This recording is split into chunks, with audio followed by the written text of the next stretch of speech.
In middle school, our Lorraine Collins looked around at her friends and became fascinated by the idea of self-control.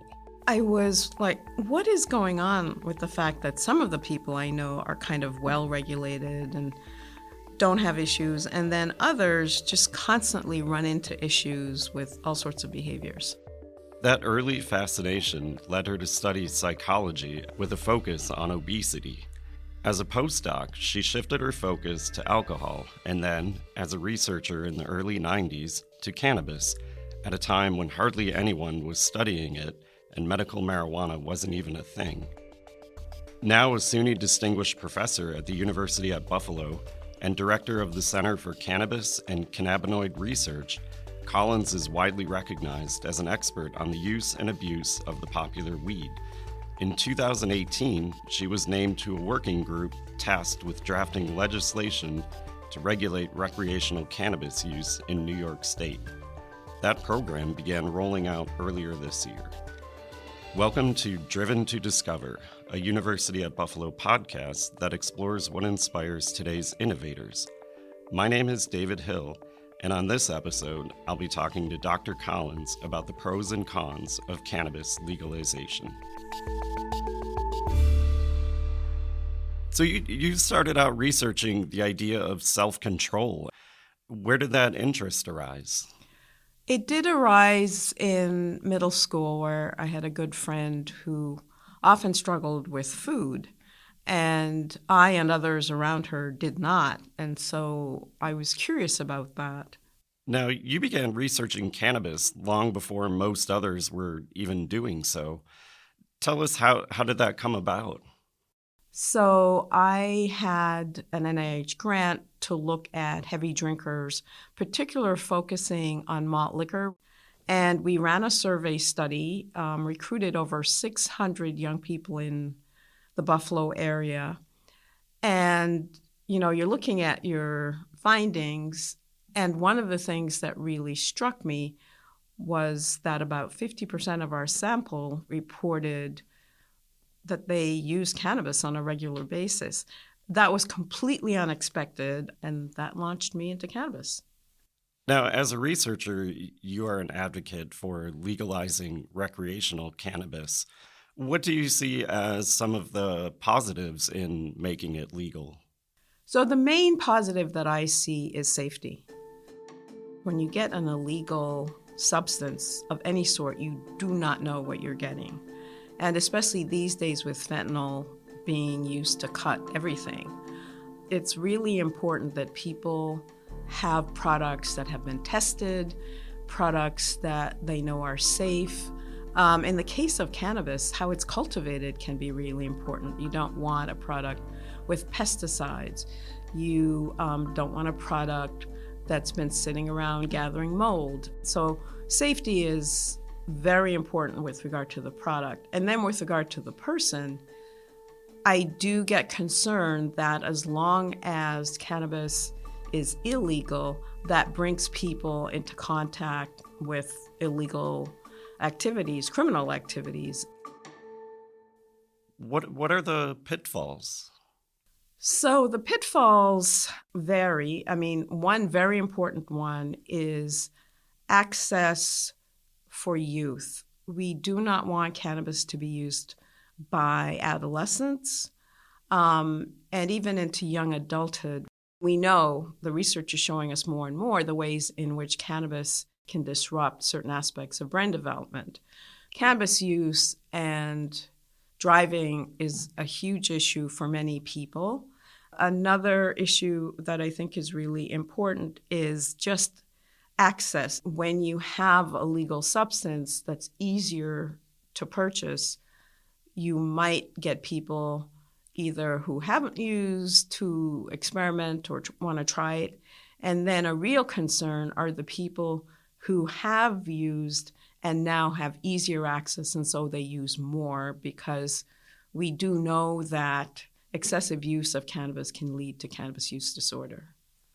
What do you think New York State got right with medical marijuana, and what did it get wrong? So New York was, I think, appropriate in being cautious. we had, licensed dispensaries, probably not as many as people would like, but there was a process for vetting them. There was a process for making sure that the product was safe. I think we could have done a better job in training around dispensing cannabis. I'm not saying people weren't trained, but what you have to understand is when people get a medical marijuana card, they are given a prescription, quote unquote, that they take to a dispensary. The prescription doesn't say what or how much or what dose.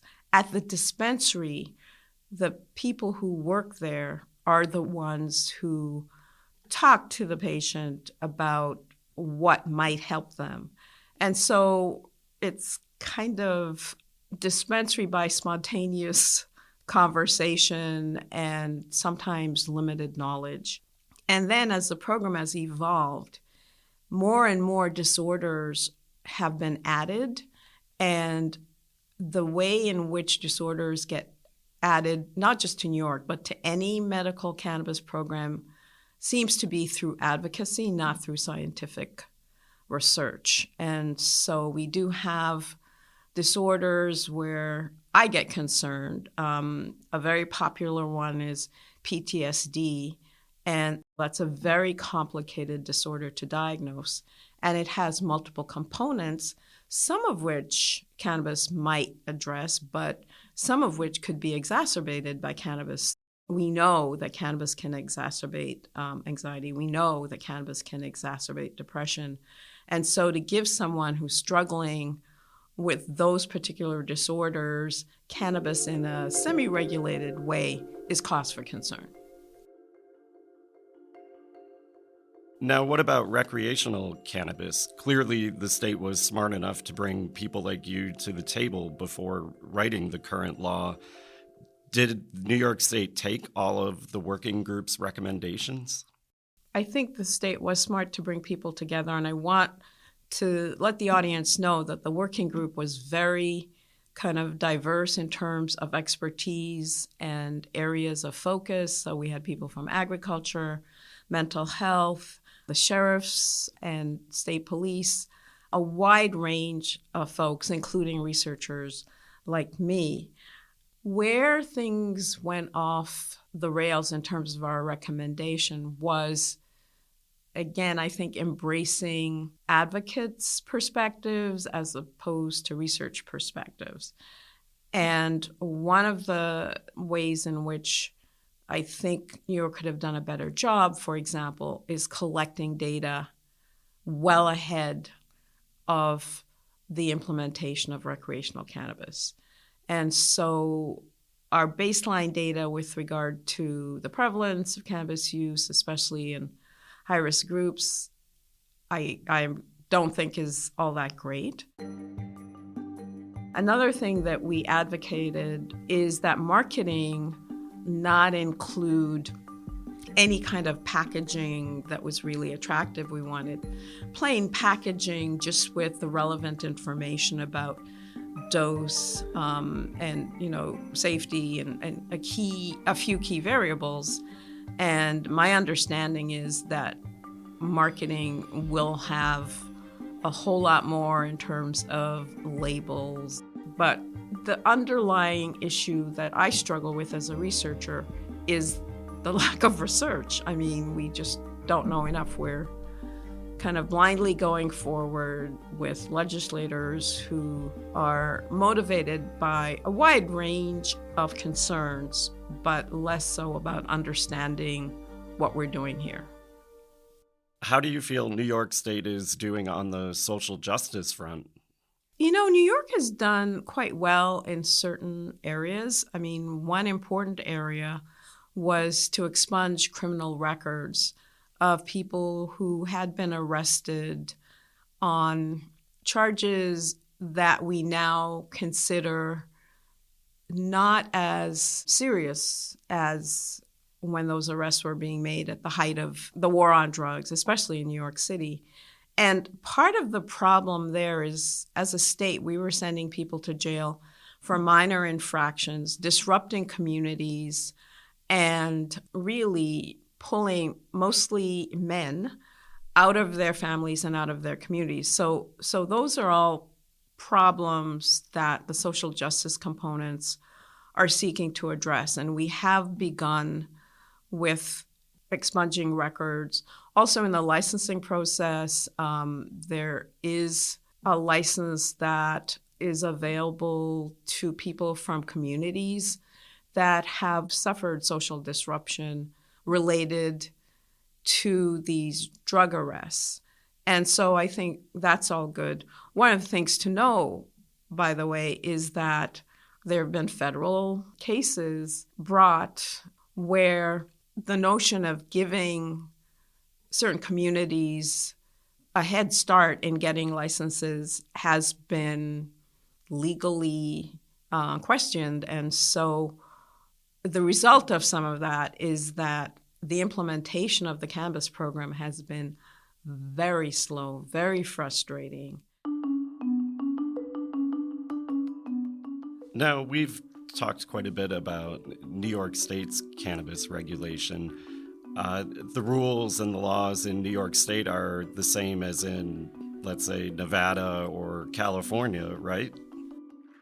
No, they're not. I mean, that's part of the challenge of cannabis in the U.S. is that each state is implementing its own regulations. And you mentioned Nevada, which is, I call it the Wild West. Many of us call it the Wild West because their regulations are just almost non-regulation. So, for example, I mentioned dose as being an important concern. When I refer to dose, it's the percentage of THC in the product. In Nevada, you can buy a product that's 90% THC, which is overkill. So we're not doing that. But as I mentioned with medical, every state has different disorders that you can get medical cannabis for. Somebody compiled the list, and across the 50 United States, there are 300 disorders for which cannabis can be prescribed. That so does not make sense. Cannabis does have active ingredients that can help, but it's not a panacea for 300 disorders.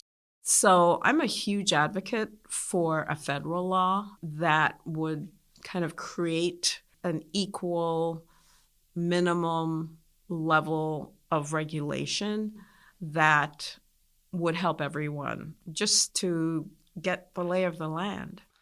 Now, you mentioned federal regulations around cannabis.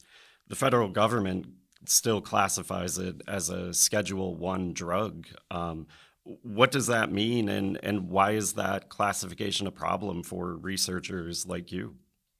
This happened in the 30s, and part of the Schedule I designation is that the drug has no medicinal benefits. Well, turns out that there are components of cannabis that have significant medicinal benefits. People have probably heard about the fact that CBD, which is a component of cannabis, is very effective for certain childhood epilepsies. And the FDA approved a drug called Epidiolex that you can now use to treat those childhood epilepsies. So we do know that there are medicinal benefits. We do know that chronic pain responds well to a ratio of THC and CBD that can be well tolerated. What people have to understand is how complicated a plant it is. There are over 100 cannabinoids. I've mentioned 2, THC and CBD. Those are the 2 that we study the most. But we don't know what's going on with the other, 90 or so. So it's really important to get research going.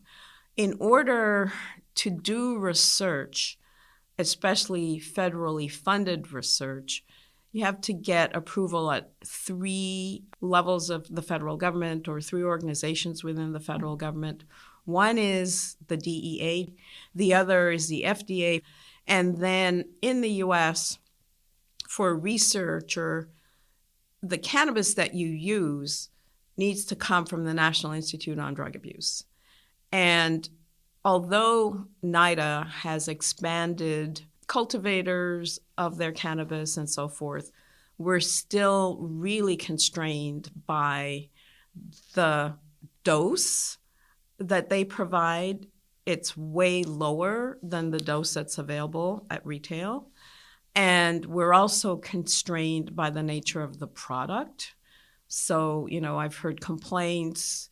It's been harvested, it gets frozen somewhere. When we get it, it's moldy, or participants don't like it, don't respond to it well because it's not really similar to what they get, whether it's legal or illegal. And so we're really constrained by just the nature of the product that we study. When you have DEA involvement, you have to have locked facilities, you have to monitor every use, you have to monitor the amount. The infrastructure becomes way more complicated than it would be, let's say, if I needed to do an alcohol study. I could go to the liquor store and buy vodka. I cannot do that. If I buy retail cannabis, even from a New York State licensed retailer, I cannot study that cannabis in my research lab. The other thing that I will say is between cannabis and alcohol, I would put alcohol as Schedule 1 because we're not aware of, at least I'm not aware of, medicinal properties other than when people say, oh, I feel relaxed after a drink. And there are some effects that are more deleterious than you might find with cannabis. Without going into a long story, the designation of cannabis really came about historically, in part because of racism. For example, the word marijuana is a Spanish word for the plant, and it was adopted as a way of maligning the product. It was, at the time in the 30s, linked to jazz musicians and people of color and Mexicans and kind of a whole array of stigmatized or marginalized groups. And so that really drove the way that the federal government designated cannabis. It's definitely not at the same level as heroin, but it's in the same schedule. So are there any movements within the government to reclassify the drug? I am very pleased to say that we are making progress. The Department of Health and Human Services, HHS, actually sent a letter to the DEA to ask that cannabis be moved from Schedule 1 to Schedule 3. And that's going to really open things up. However, it's just a request. It doesn't tell us anything about what the DEA might do. And as people have been cautioning everyone, it could take years. But the fact that one federal agency reached out to another federal agency to make this request is a step forward.